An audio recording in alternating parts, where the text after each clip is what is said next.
తన చిన్న కుమారుడు మార్క్ శంకర్ పవనోవిచ్ కు సింగపూర్ లో జరిగిన ప్రమాదంపై AP deputy CM Pawan Kalyan వివరణ ఇచ్చారు. తన కుమారుడు మార్క్ శంకర్ చదువుతున్న స్కూల్లో ప్రమాదం జరిగిందని, అరకు పర్యటనలో ఉన్నప్పుడు ఫోన్ వచ్చిందని పవన్ కళ్యాణ్ తెలిపారు. స్కూల్ పిల్లలు సమ్మర్ క్యాంపునకు వెళ్లారని, ఆ సమయంలోనే అగ్ని ప్రమాదం జరిగిందని పేర్కొన్నారు. దాదాపు 30 మంది విద్యార్థులు సమ్మర్ క్యాంపులో ఉన్న సమయంలో ఈ ప్రమాదం జరిగిందని చెప్పారు. అగ్ని ప్రమాదం జరిగిందని చెప్పినప్పుడు చిన్నదే అనుకున్నానని, కానీ దాని తీవ్రత ఇంతలా ఉంటుందని ముందు ఊహించలేదని అన్నారు. అగ్ని ప్రమాదంలో మార్క్ శంకర్ కాళ్ళు చేతులకు గాయాలయ్యాయని పవన్ కళ్యాణ్ వెల్లడించారు. ఊపిరితిత్తుల్లోకి పొగ చేరిందని తెలిపారు. పొగ పీల్చడం వల్ల ఇబ్బందులు రావడంతో ఆసుపత్రికి తరలించి చికిత్స అందిస్తున్నారని పేర్కొన్నారు. పెద్ద కుమారుడు అఖీరానందన్ పుట్టినరోజే రెండో కుమారుడికి ఇలా జరగడం బాధకరమని ఆవేదన వ్యక్తం చేశారు.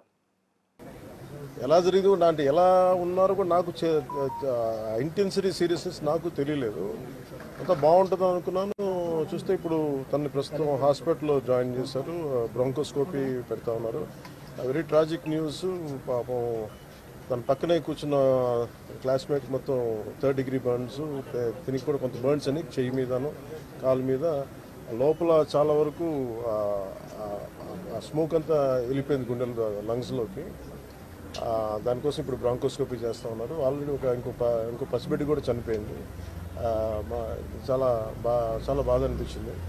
దాదాపు 30 మంది పిల్లలు ఈ సమ్మర్ క్యాంపు సంబంధించిన దురదృష్టకరమైన సంఘటన. So quiet an unfortunate incident.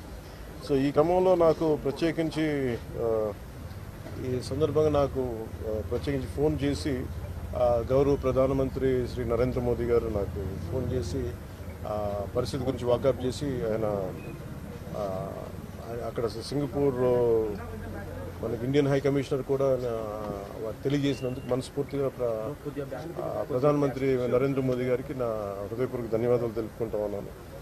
అలాగే మీటింగ్లో ఉండగానే నారా చంద్రబాబు నాయుడు గారు, గౌరవ ముఖ్యమంత్రి నారా చంద్రబాబు నాయుడు గారికి ఫోన్ చేసి కూడా వాకప్ చేశారు. వారికి కూడా నా కృతజ్ఞతలు తెలియజేస్తాను. అలాగే నారా లోకేష్ గారికి కూడా ప్రత్యేకించి ఫోన్ చేసి అడిగారు. అలాగే హోంమంత్రి అనిత్ గారు కూడా అడిగారు. అలాగే కేటీఆర్ గారికి కూడా నా ప్రత్యేకమైన ధన్యవాదాలు తెలియజేసుకుంటున్నాను. అలాగే ఆంధ్రప్రదేశ్ మాజీ ముఖ్యమంత్రి శ్రీ జగన్మోహన్ రెడ్డి గారికి కూడా నా ధన్యవాదాలు తెలియజేస్తాను. తమిళనాడు మాజీ ముఖ్యమంత్రి శ్రీ ఎడప్పాడి పళనిస్వామి గారికి, కేంద్ర మంత్రులు కిషన్ రెడ్డి గారికి, బండి సంజయ్ గారికి, ఆంధ్రప్రదేశ్ ఉపసభాపతి రఘురామకృష్ణరాజు గారికి, రాష్ట్ర మంత్రులు అచ్చెన్నాయుడు గారు, నాదెండ్ల మనోహర్ గారు, దుర్గేష్ గారు, బీజేపీ ఓబీసీ మోర్చా అధ్యక్షులు డాక్టర్ కె లక్ష్మణ్ గారు, బీఆర్ఎస్ వర్కింగ్ ప్రెసిడెంట్ శ్రీ కేటీఆర్ గారు, అలాగే మిగతా ఎంపీలు, ఎమ్మెల్సీలు హరీష్ రావు గారికి, అలాగే ఆంధ్రప్రదేశ్ గవర్నర్ జస్టిస్ అబ్దుల్ నజీర్ గారికి, తెలంగాణ రాష్ట్ర ముఖ్యమంత్రి గౌరవ ముఖ్యమంత్రి రేవంత్ రెడ్డి గారికి, పౌర విమానయాన శాఖ మంత్రి శ్రీ రామ్మోహన్ నాయుడు గారికి, ప్రతి ఒక్కరికి పేరు పేరున ధన్యవాదాలు. అలాగే నా తోటి నటీనటులందరూ కూడా మనస్ఫూర్తిగా ఈ సందర్భంలో నాకు వారి